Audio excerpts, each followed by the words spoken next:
Premières armes, troisième partie.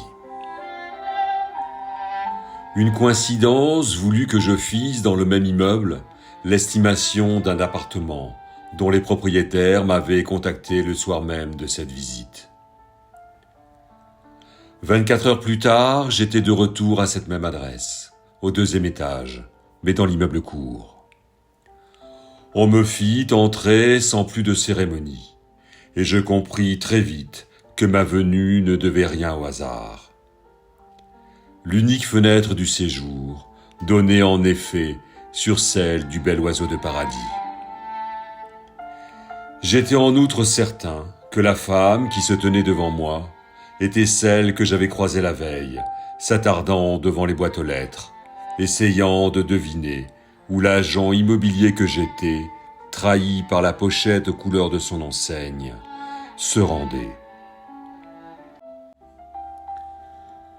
Une fois rassuré sur la totale gratuité de ma venue, on me pria de prendre place autour d'une table recouverte d'une toile cirée, aux grandes marguerites, d'un blanc sale, qui poussa l'affection jusqu'à retenir collée la main que j'ai eu le tort de poser sur l'un de ces motifs floraux. On eût dit qu'elle souhaita être emportée hors de cet univers hostile. À mon grand soulagement, on ne me proposa rien à boire. Je n'aurais pas ainsi à gérer les transfuges des pièces du service à café, désireuses de servir dans une maison plus aimable. On m'entreprit sans préambule d'un problème de copropriété, un litige concernant le ravalement de la façade cour de l'immeuble rue. Saisissant l'opportunité qui m'était donnée de voir le corps du délit, j'allais à la fenêtre. Il est fascinant de découvrir l'envers du décor. Le rose des rideaux entr'ouverts ne laissait aucun doute sur l'occupante de la pièce en vis-à-vis. Le contraste de ce tissu brodé de motifs en fil d'or, que je savais être des abeilles dans un pur style empire, avec cette façade lépreuse en ciment, était saisissant, tout comme le fait que l'on voyait très distinctement l'intérieur de la pièce. Vous devriez bientôt avoir aussi celui des Donnadiables. Un rictus déformait sa bouche. Lui n'est presque plus là, depuis que les enfants sont partis. Il n'était pas souvent là, de toute façon. Ils veulent se retirer dans l'Est. Drôle de couple, en vérité. Un grand appartement comme cela pour une femme seule. Enfin seule, je me comprends. Je pourrais vous en dire. Elle vitupérait, arpentant la pièce en lançant son menton en avant. Avec l'âge, l'affaissement de l'arc de Cupidon avait fortement agrandi et épaissi sa lèvre supérieure, qui, comme une lame de chasse-neige, déblayait maintenant devant elle ses dernières illusions. Le bruit d'une porte qui s'ouvrit mit fin providentiellement à ce monologue. Une ombre grise venait de rentrer dans l'appartement. À la façon qu'il eut de suspendre son imperméable au porte-manteau, je compris qu'il devait être l'homme de la maison. Il m'adressa un salut discret et se laissa glisser dans un fauteuil. Il n'était pas à proprement parler liquide, mais en état de sublimation, passé directement de l'état solide à la phase gazeuse. Il paraissait avoir trouvé dans cette métamorphose la seule échappatoire pour se soustraire à l'emprise de cette femme. Au début, sans doute avait-il accentué sa légère perte auditive pour s'épargner de longues discussions. Puis il lui avait fallu trouver une solution plus radicale pour lui échapper. Il restait comme ces ballons retenus par une ficelle qu'un enfant tient fermement dans le creux de sa main, espérant secrètement que dans un moment de distraction, l'étreinte se relâche. Je pris rapidement congé. Le mercredi suivant, le bel échassier se tenait devant la vitrine, feignant de regarder les annonces, tout en réajustant sa coiffure dans le reflet des glaces. Elle m'invita à la rejoindre dehors, d'un petit signe de la main.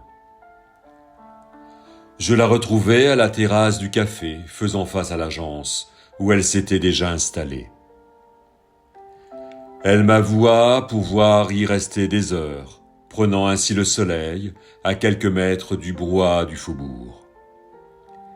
Elle était dans son élément, urbaine jusqu'au bout des ongles, enchaînant les mentalots jusqu'à ce que l'heure lui autorisât l'harmonisation du bleu de sa mèche avec une boisson au curaçao.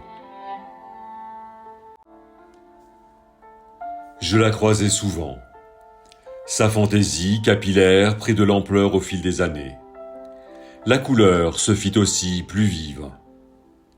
Elle hantait les cafés de Bastille, toujours absorbée, les yeux mi-clos, par la lecture d'une revue, qu'elle reposait à intervalles réguliers sur le siège à côté d'elle, pour l'en libérer aussitôt. J'avais eu le loisir de l'observer durant un après-midi tout entier, faisant moi-même le pied de grue sur le trottoir opposé, attendant les clients se succédant pour la visite d'un appartement. Sa technique s'avéra meilleure que la mienne, car si je rentrais bredouille, elle repartit accompagnée. Tout devenait clair. J'imaginais alors un grand cerf quittant ses forêts des Vosges pour la capitale. Des bois tellement larges ornant sa tête qu'en empruntant le long couloir de l'appartement, il arrachait un à un tous les cadres qu'elle avait fini à la longue par cesser de raccrocher.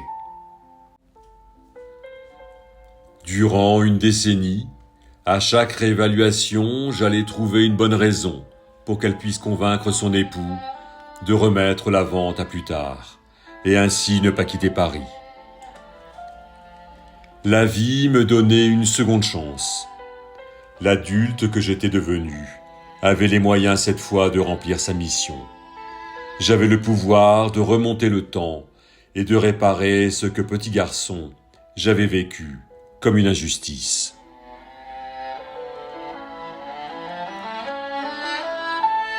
Mais les travaux de copropriété furent réalisés et la réhabilitation du square terminée.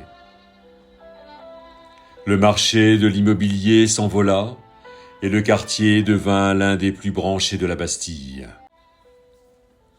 Je n'avais pas revu l'oiseau de paradis depuis près de 2 ans quand je fus convoqué par son mari à l'appartement le lendemain de Noël. Je la retrouvai. Elle se tenait en retrait dans un angle de la pièce, évitant soigneusement mon regard. Elle avait, à 65 ans passés, continué à porter ses petites robes sans manches, au décolleté généreux, superposant au fil des années foulard et écharpe. Elle maîtrisait maintenant parfaitement l'art de la momification. Lui avait osé investir la grande table de la salle à manger. La corbeille débordante de faux fruits en faïence et les bougeoirs dorés avaient été écartés pour laisser place aux différentes estimations réalisées, et à une pochette dont l'aspect officiel ne laissait plus de doute sur l'issue du rendez-vous.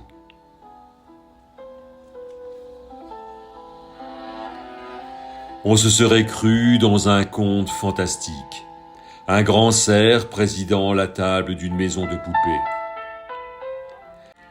Elle avait tenu, dans un dernier geste de résistance, à faire dans le salon un dernier sapin de Noël. Il était ridiculement petit.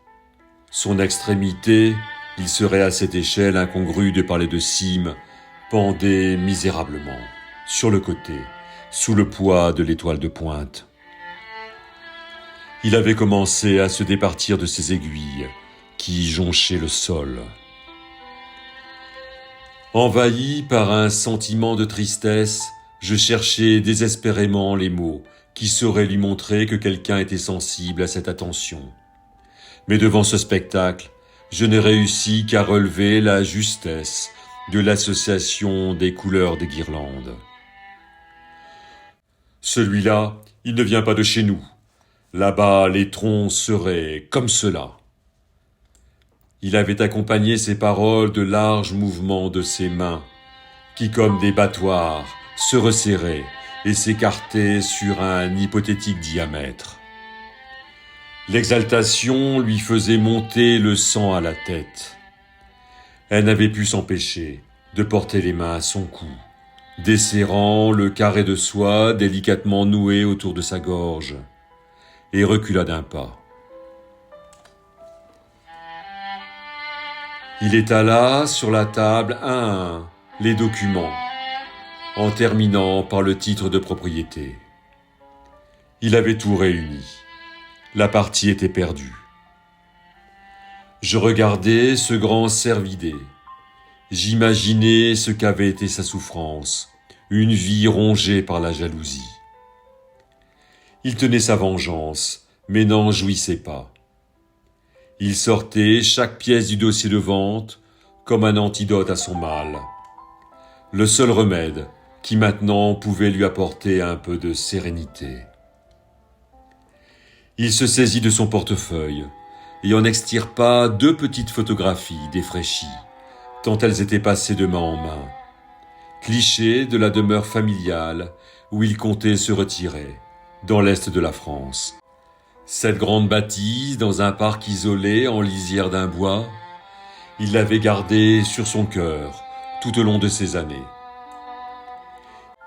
Il s'exprimait au pluriel, comme pour se convaincre que cette part de rêve n'était pas simplement la sienne. « Tu embêtes tout le monde avec tes clichés !» Elle avait presque crié. Je savais que le produit de la vente devait en grande partie servir au rachat des parts de cette indivision.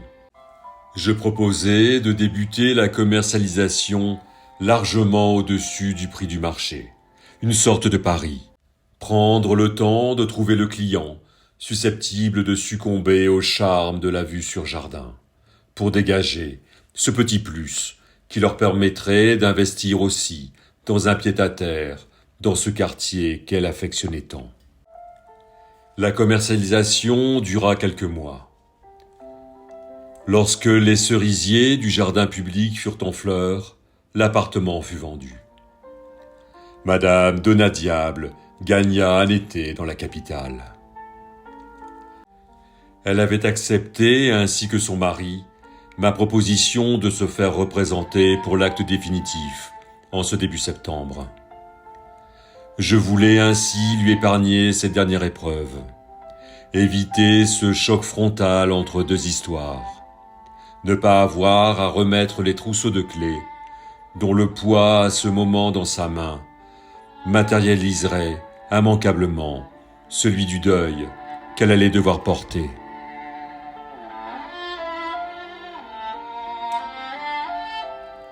Elle tint à être présente lors de mon dernier passage à l'appartement, le matin de la vente. Devant l'immeuble, je remarquai immédiatement que les volets du 2e étage avaient été ouverts. Depuis combien de temps était-elle là ?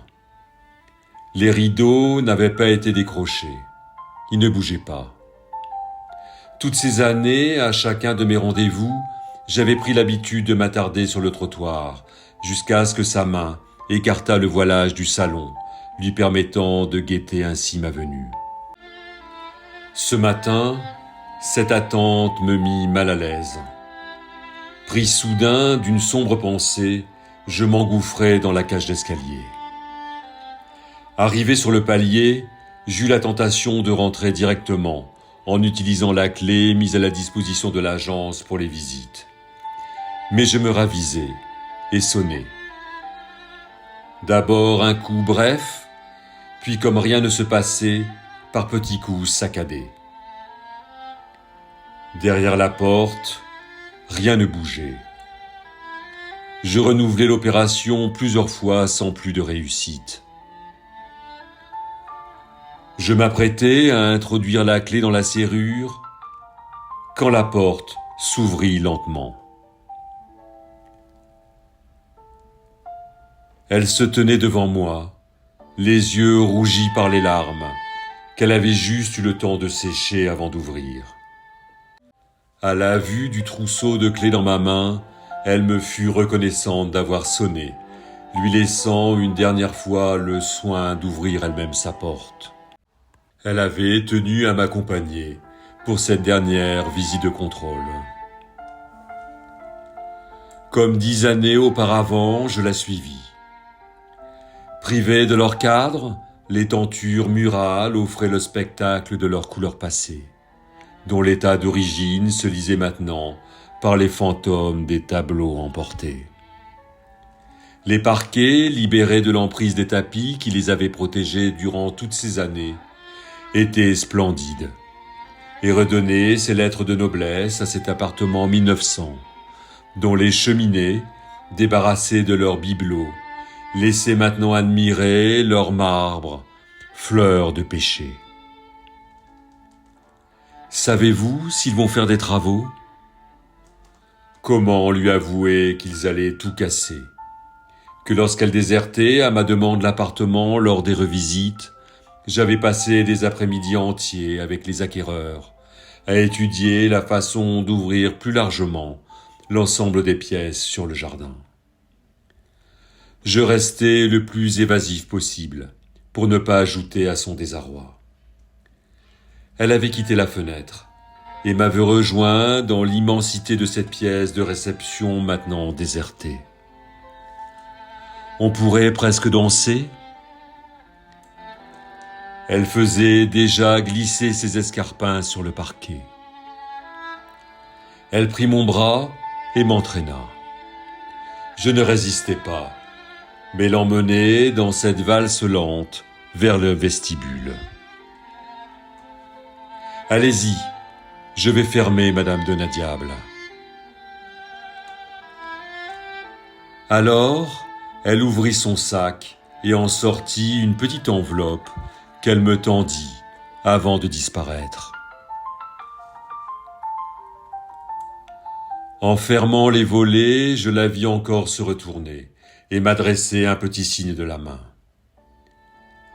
Elle avait la grâce de ces êtres qui traversent la vie sans cesser de lui sourire, avec l'élégance suprême de ne jamais rien laisser paraître. Dans l'enveloppe, il y avait une photo, un cliché pris dans la pièce où je me tenais encore, à l'occasion d'un anniversaire peut-être, en tout cas d'un jour de fête. Elle posait, souriante, entourée de ses jeunes enfants. Point de mari impressionné sur la pellicule. Il devait se tenir derrière l'appareil. Je me suis longtemps interrogé depuis sur la mue de cet oiseau de paradis, soumis au grand froid de l'Est.